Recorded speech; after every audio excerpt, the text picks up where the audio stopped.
This was the day everything changed.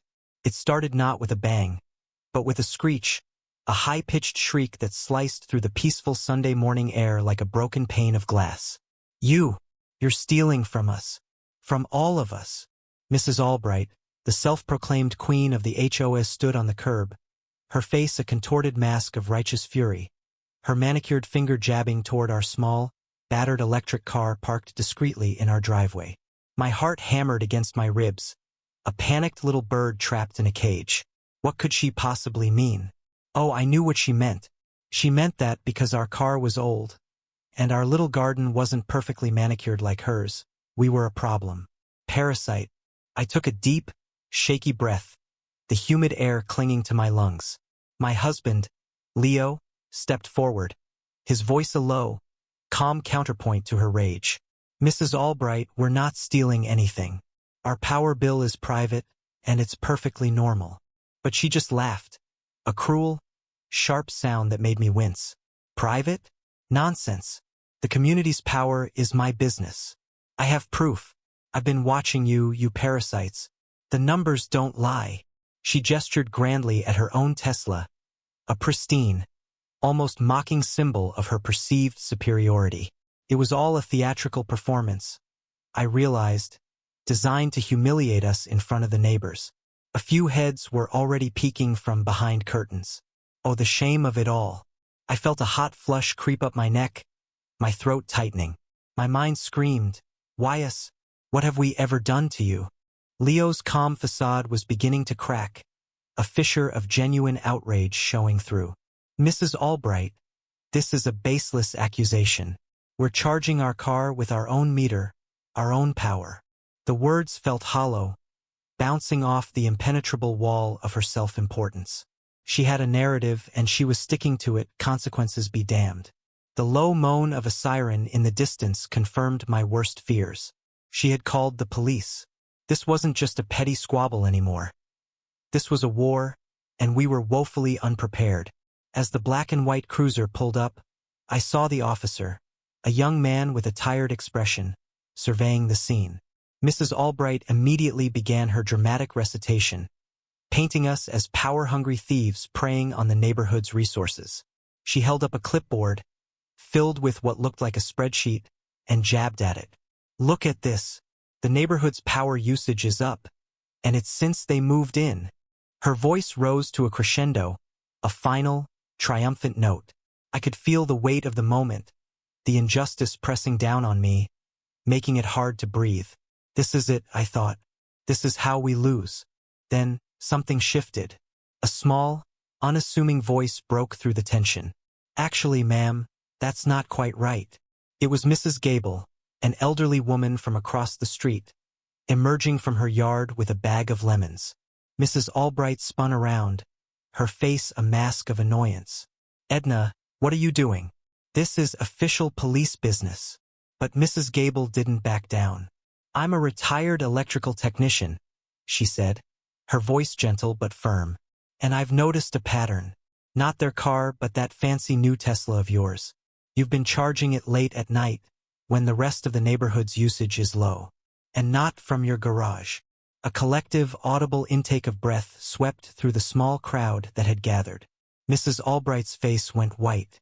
She opened her mouth, but no sound came out, only a choked, ragged little gasp. Leo saw his opening, his eyes meeting mine in a moment of silent understanding. He had a plan. He was an electrical engineer, a fact he'd kept quiet, wanting to just live a peaceful life. This was his moment. Officer, Leo said, his voice now confident and steady. We have a schematic and a video. He pulled out his phone, his fingers moving with practiced ease.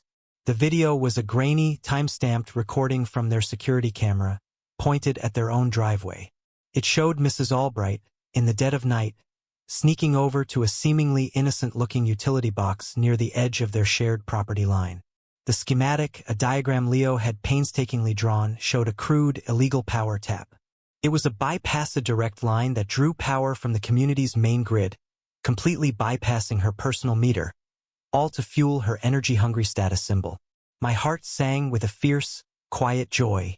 The truth, like a torrent, was finally breaking through the dam of her lies. The officer, initially skeptical, was now fully engaged, his expression shifting from detached to one of professional curiosity and concern. He looked at the schematic, then back at Mrs. Albright, who was now sweating profusely, her perfectly coiffed hair beginning to sag in the humidity. The air crackled with a new energy, a palpable shift from oppression to vindication. I felt like I could finally breathe again. The next few minutes were a blur of questions and answers.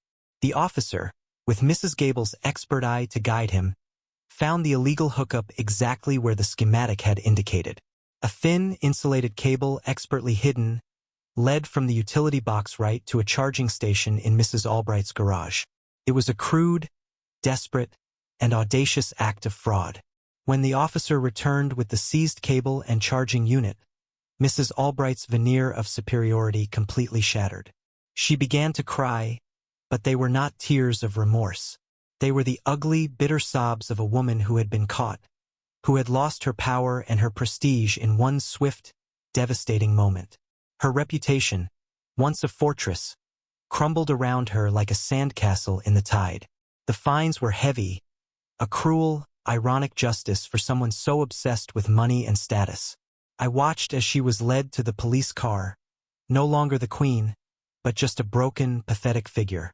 The neighbors, no longer afraid, came out to offer us their support, their apologies, their handshakes. After the police left, and the last of the onlookers had drifted away, Leo and I just stood there, holding hands, looking at our little garden. The sun was warm on our faces. Mrs. Gable came over, her face wreathed in a gentle smile, and placed her bag of lemons on our garden bench. "Some things are worth fighting for," she said, her voice full of warmth. She winked and walked away. The incident had been a painful crucible, but we had emerged from it stronger, our small corner of the world finally ours. Justice, it turned out, wasn't always a grand, dramatic affair. Sometimes, it was just the quiet, persistent work of a good person, a tiny whisper of truth that grew into a roar. I looked at Leo, his face etched with exhaustion but his eyes shining with a quiet pride. We had stood our ground and we had won. The story of Mrs. Albright's downfall would be told for years in this neighborhood, a cautionary tale. It made me wonder, though. It made me wonder about all the other silent battles people fight. It made me wonder about all the things we see and don't speak up about. It made me wonder about the nature of right and wrong. So, tell me, where do you draw the line between silence and speaking out? What's right in the end?